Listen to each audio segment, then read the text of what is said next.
Masayang araw po. Pamerienda tayo sa ating mga palakihin. Excuse me po. So ito po yung ating pinakamaliliit. Kahapon po dahil nakapagpakain na nung kuna natin, hindi sila kita, nakatago dun sa may silungan. Yan po. 14 pieces po ang mga ito. Tapos po dito, meron tayong 28. Ito po yung ating medium size.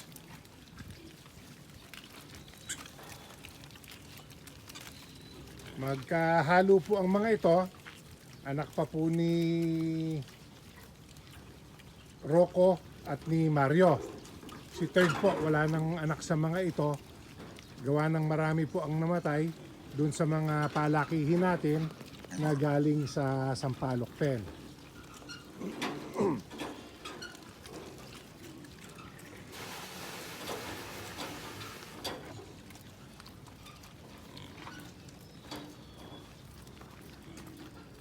At ito po yung ating mga pinakamalalaki, 25 heads din po ito.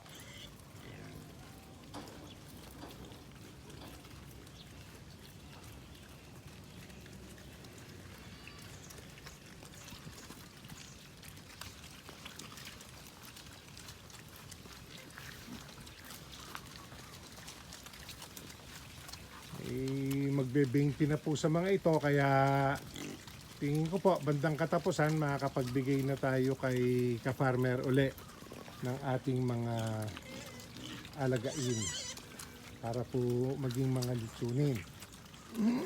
Ngayon po, itong bakante, excuse me po, aayusin namin yung pakainan at mag-eksperimento po tayo dito na sisimentohan namin ng kaunti. Yang labas na portion na yan, siguro po mga 2 feet ang lapad para iwas po na magputik itong ating pakainan. So, eksperimentuhan po natin ito na ganun ang ating gagawin. Yun pong gagawin pa nating mga kulungan.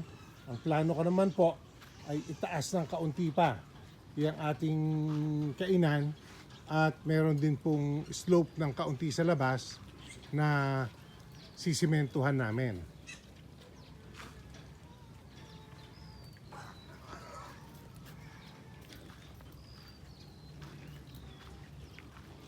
Kaya paunti-unti po ang bigay, mas malakas pong maganang kumain ng mga alaga. Pag po tinatambakan, marami po silang iniiwan. So, ang billing ko nga, dati po ay 3 beses lang kami magpakain. Ngayon po, pag nagsangkap, ganun pa rin karami ang isinasangkap namin. Pero, nagtitira po.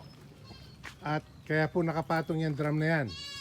Yung pong ilalim na yon ay may laman pa para po hindi itumba ng mga kambing. Yan po. Siksik na siksik yung pagkakalagay nito. At may kaunting tubig sa loob yung drum sa itaas, hindi po maitutumba ng mga kambing para kunin yung ating sapal. So maya maya po, magbibigay uli sila. So nag-aato po kami or nagtatry po kami na 4 to 5 times ang ating feeding within the day. Kung mas magana po silang kumain at mas mabilis naming mapaparami ang kanilang kain, so mas mapapabilis po natin ang kanilang mga paglaki. Ngayon naman po, dito nga,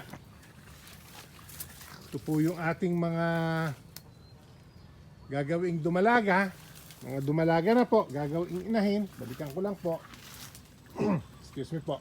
Kung may naririnig po kayong mga naiyak kanina, ito yung mga yon. Kasi po, nung palakihin, sanay silang may merienda. Ngayon po, diet muna sila. Ayaw po natin masyadong patabain ang ating mga gagawing inahin para po hindi mahirap sa breeding.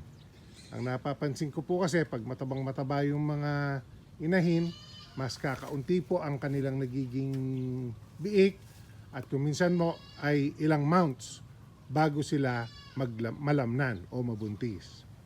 So yan po, pag gagawa po kayo ng mga dumalaga, unti-unti lang po ang pakain. Kaya po, naiyak kanina, sanay silang may merienda, ngayon ini-snub sila pag merienda time. So anim po itong ating gagamiting mga inahin. Yung isa po, yung batik ang kulay ay nakahiwalay doon sa may lutuan ng soya. Yun po kasi itinira ko kahit na medyo maliit, gawa po ng may mistiso, may halo po ng Berkshire at dugo nun. Ang nanay po nun ay yung isa nating QB Cross Berkshire na galing sa Candelaria. At ang tatay po ay yung ating mga native boar na Cross QB.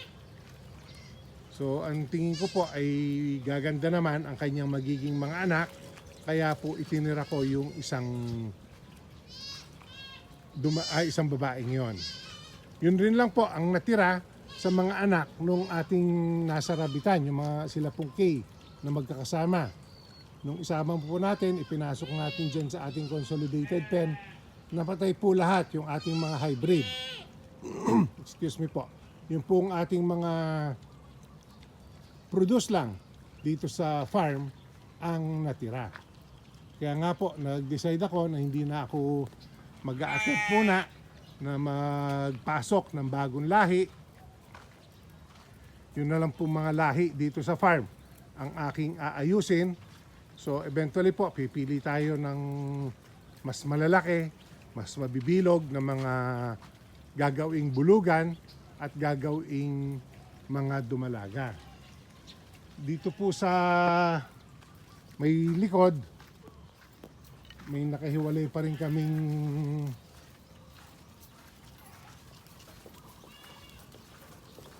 gagawin pong bulugan. Yan po yung ating mga tupa, laging magkakasama pag gumalaw. Ito po, hindi pa lang po nabubutasan ang tenga.